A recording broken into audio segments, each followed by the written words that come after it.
ಅಹಮದಾಬಾದ್ನ ವಿಮಾನ ದುರಂತ ಪ್ರಕರಣಕ್ಕೆ ಸಂಬಂಧಪಟ್ಟಂತೆ ಡಿಸಿಎಂ ಡಿಕೆ ಶಿವಕುಮಾರ್ ಅವರು ಪ್ರತಿಕ್ರಿಯೆ ಕೊಟ್ಟಿದ್ದಾರೆ. ಅಹಮದಾಬಾದ್ ದುರಂತ ಆಗಬಾರ್ದಾಗಿತ್ತು. ಈ ಅಹಮದಾಬಾದ್ನ ದುರಂತ ಏನಿದೆ ಇದು ಆಗಬಾರ್ದಾಗಿತ್ತು.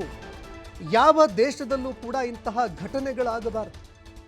ಕೆಲವರ ದೇಹ ಸುಟ್ಟು ಕರಕಲಾಗಿದೆ, ಸುಟ್ಟು ಹೋಗಿದೆ.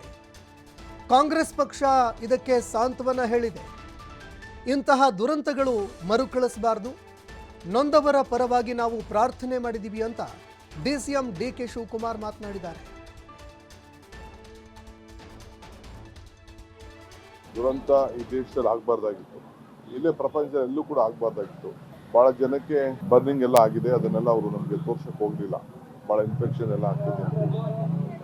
ಆ ಸ್ಪಾಟ್ ಎಲ್ಲ ನೋಡಿದ್ರೆ ಇನ್ನ ಸ್ವಲ್ಪ ಒಂದು 500 ಮೀಟರ್ ಹೋಗಿತ್ತು ಅಂದ್ರೆ ಇನ್ನ ಸಾವಿರಾರು ಜನಕ್ಕೆ ತೊಂದರೆ ಆಗೋದು. ಎರಡು ದೊಡ್ಡ ಬಿಲ್ಡಿಂಗ್ಗಳ ಮಧ್ಯೆ ಸ್ಟೂಡೆಂಟ್ಸ್, ಪಾಪ ವಿದ್ಯಾರ್ಥಿಗಳು, ಕೆಲವರಿಗೆ ಸ್ವಲ್ಪ ಕಡಿಮೆ ಇದಾಗಿರೋ ಧೈರ್ಯವಾಗಿದ್ದಾರೆ. ಮಿಕ್ಕಿದವರೆಲ್ಲ ಇನ್ನೂ ಬಹಳ ಆತಂಕದಲ್ಲಿದ್ದಾರೆ. ಆ ಪೇಷಂಟ್ ಯಾರು ಉಳ್ಕೊಂಡಿದ್ದಾನೆ ಆತನಿಗೆ ಸ್ವಲ್ಪ ಮೆಂಟಲ್ ಆಗೋನಿ ಜಾಸ್ತಿ ಇದೆ ಅಂತೇಳಿ ಸಾಹೇಬರು ಕೇಳಿ ವಿಡಿಯೋ ಕೇಳಿ ಮಾತಾಡ್ತೀವಿ. ಖರ್ಗೆ ಸಾಹೇಬ್ ಇಡೀ ಟೀಮೇ ಅಲ್ಲಿ ಬಂದಿತ್ತು. ಈಗ ನಾವು ಆ ಬ್ಲ್ಯಾಕ್ ಬಾಕ್ಸ್ಗೆ ವೆಯ್ಟ್ ಮಾಡ್ತಾ ಇದ್ದೀವಿ.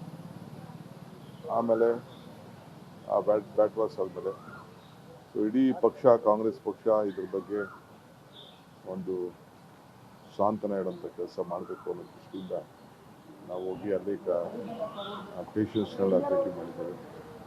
ಈ ದೇಶಕ್ಕೆ ಬರಬಾರ್ದು, ಇಂಥ ದುರಂತ ಬರಬಾರ್ದು ಅಂತೇಳಿ ನಾವೆಲ್ಲ ಅವರೆಲ್ಲ ನೊಂದವ್ರಿಗೆಲ್ಲ